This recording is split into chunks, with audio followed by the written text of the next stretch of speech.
शायरी को पेशा चुना और फिर अब सियासत का हिस्सा बन गए। तो मतलब कर क्या रहे हैं जीवन में आप? पत्रकारिता की पढ़ाई की, लेकिन छोड़ दिया, पेशा नहीं बनाया उसको। करते तो वो भी अच्छा करते। जिसका जिक्र फसाने में था ही नहीं, वो बात इन साहब को बड़ा नागवार गुजरी है। अब बैठे भी हमारे मंच पे हैं। हम यहाँ अगर आए हैं ना, तो आपने हमें बुलाया है, हम तब आए हैं। कितने सांचों में ढल के आए हैं, ख्वाब की तरह पल के आए हैं। तुम सिफारिश से जहाँ पहुंचे हो, हम वहाँ खुद ही चल के आए हैं। नमस्कार दोस्तों, आप देख रहे हैं इकोफ्लिक्स, जहां लफ्जों में हकीकत होती है और बहस में वजूद। चलिए चलते हैं उस लम्हे की ओर जहां शब्दों में ने सीमाएं तोड़ दी। एक तरफ थी गोदी मीडिया एंकर अंजना ओम कश्यप और दूसरी तरफ इमरान प्रतापगढ़ी, वो शायर जो अब सियासत की जुबान बोलता है। सवाल हुए लेकिन जवाब स्क्रिप्टेड नहीं थे, जवाब दिल से थे। और जब उन्होंने कहा पत्रकारिता की पढ़ाई की थी पर पेशा नहीं बनाया, और जहां तुम सिफारिश से पहुंचे हो वहां हम खुद चल के आए हैं। तो चलिए, वीडियो बहुत ही मजेदार होने वाली है। बिना देर के हुए वीडियो को स्टार्ट करते हैं। शायरी को पेशा चुना और फिर अब सियासत का हिस्सा बन गए हैं। हाँ। तो मतलब कर क्या रहे हैं जीवन में आप? पत्रकारिता की पढ़ाई की, लेकिन छोड़ दिया, पेशा नहीं बनाया उसको। करते तो वो भी अच्छा करते। आंधी को भी दुनियादारी आती है यार, सियासत की गलियों में मत जाना, नागन अपने बच्चों को खा जाती है। एक ऐसा वक्त आया कि सब कुछ सियासत ही तय कर रही हो, कलम को भी सियासत ही तय कर रही हो कि कितना लिखना है, कितना बोलना है।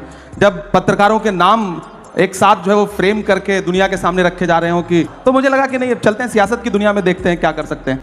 मुझे लगता है ठीक ही कर रहा हूं यहाँ भी। मैं इसलिए जिंदा हूं कि मैं बोल रहा हूं।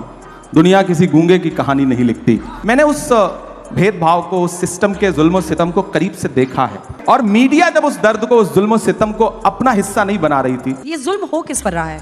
समाज में हाशिए पर मौजूद हर इंसान पर, वो हिंदू भी है, मुसलमान भी है, सिख भी है, ईसाई भी है। और सिस्टम कर रहा है, इसमें कोई दो राय नहीं, आज भी कर रहा है। सिस्टम जुल्म करता है।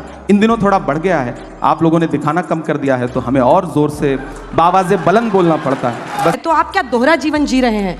क्या इमरान को एक पार्टी का गुलाम बनना पड़ा ताकि उनकी आवाज मैग्नीफाई हो? पहले तो आपके सवाल में जो शब्द है, आप आज तक में नौकरी कर रही हैं, तो आज तक की गुलाम थोड़े ही हैं।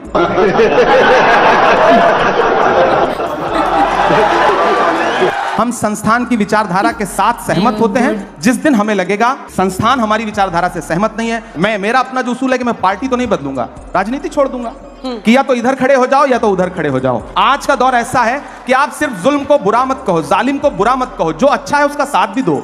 हम सिर्फ फेसबुक पर, ट्विटर पर, इंस्टा पे पोस्ट कर देते हैं, ये मामला हुआ, ये बड़ा गलत हुआ। जिसके साथ गलत हुआ उसके साथ खड़ा कौन होगा? अगर सारे लोग एक सोशल मीडिया पे एक पोस्ट करके अपनी जिम्मेदारी से अलग हट जाएंगे। पहले होता था, बड़े बड़े प्रोटेस्ट होते थे, आंदोलन होते थे, हुकूमतें झुकती थी।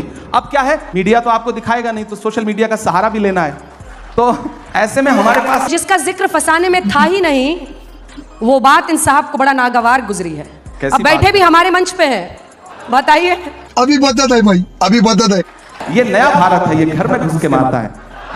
यहाँ पे बैठे हैं, मंच हमारा है, और फिर भी शिकायत कर रहे हैं कि हम इनको दिखाते नहीं। देखिए, मैं कलम का आदमी हूं, तो जाहिर सी बात है मेरी शिकायत भी अपने परिवार के लोगों से ज्यादा होगी। साहित्यकार हमारी भी तो शिकायत है, आजाद रहते हैं, देते अपनी कलम को। अब ऐसा लगता है आप स्वतंत्र पत्रकारिता चलिए शुरू करिए। बिल्कुल वही कर रहे हैं हम लोग, वही कर रहे हैं। ये झूठ है, झूठ है, झूठ है। और इसीलिए आप भी मजबूर होते हैं इस मंच पर आने के लिए। देखिए, आप भी मजबूर होते हैं कि हमारी क्रेडिबिलिटी और सर्वश्रेष्ठता पूरी दुनिया में धमक रखती है, और वो किसी एक व्यक्ति के बोलने से ना तो ऊपर चढ़ती है ना गिरती है। तुम्हारी बज़्म के बाहर भी एक दुनिया है, मेरे हुजूर बड़ा जुर्म है ये बेखबरी। तो बाकियों का भड़ास यहाँ मत निकालिए। हम यहाँ अगर आए हैं ना, तो आपने हमें बुलाया है, हम तब आए हैं। बिल्कुल हमारे मेहमान हैं आप। हमने कितने सांचों में ढल के आए हैं, कितने सांचों में ढल के आए हैं, ख्वाब की तरह पल के आए हैं। तुम सिफारिश से जहां पहुंचे हो, हम वहां खुद ही चल के आए हैं। तो हमें तो बुलाया गया, हमें तो बुलाया गया है। नेता, नेता, देखिए, मैं बात पूरी कर लूं उसके बाद, देखिए, मैं आपको पूरा मौका दूंगा, मैं आपकी बात का जवाब दूंगा। सिफारिश पर मैं भी तो एक कविता सुनाऊंगा। मैं आपके लिए नहीं, सुनिए, नहीं, मैं आपकी कविता बाद में सुनूंगा। वृक्ष नहीं जिसको नदियों ने सींचा है, बंजर माटी में पलकर मैंने मृत्यु से जीवन खींचा है। जनता को आप मूर्ख समझना बंद कर दीजिए। याद रखिएगा। अब मैं बात जो कह रहा था, बिना हमारे आपका भी वजूद नहीं है, और तो हमें बुलाया गया तब हम आए कि खौफ नहीं जिसे मुरझाने का, मैं उस गुल के साथ खड़ा हूं। कैसा भी दौर आए, लेकिन मैं राहुल के साथ खड़ा हूं। लीजिए, क्या कह रहे हैं? वो कहा कह रही हैं, वो कह रही हैं कि हम खड़े मोदी जी के तो साथ। अच्छी बात है, मैं कहाँ करूँ, हालांकि वो खड़ी नहीं हो तो बैठी हैं। मैं तो पार्लियामेंट में मोदी जी बैठे रहते हैं तब उनको भी सुनाता हूँ। मैं तो उनसे पूछता हूँ कहाँ सोया है चौकीदार, विजय माल्या नाक के नीचे से हो गया फरार, कहाँ सोया है चौकीदार। मैं तो पूछता हूँ, यही तो शब्दों की ताकत है।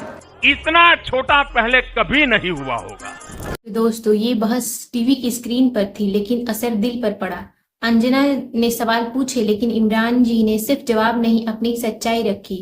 उन्होंने पत्रकारिता छोड़ी मगर जमीर नहीं छोड़ा, और जब बोला तो ऐसा बोला कि शब्द भी सोचने लगे, कहीं ये कविता है या करारा तमाचा। अगर आप सभी को लगता है कि ये सिर्फ सवाल जवाब नहीं थे बल्कि सिस्टम को आईना था, तो वीडियो को लाइक करें, शेयर करें, और चैनल को सब्सक्राइब नहीं किया है तो सब्सक्राइब कर लें ताकि आगे आने वाली और भी ऐसी मजेदार वीडियो आप सभी से मिस बिल्कुल भी ना हो। तो चलिए फिर मिलेंगे कभी किसी और वीडियो में, तब तक के लिए अपना और अपने परिवार का ख्याल रखिए। धन्यवाद।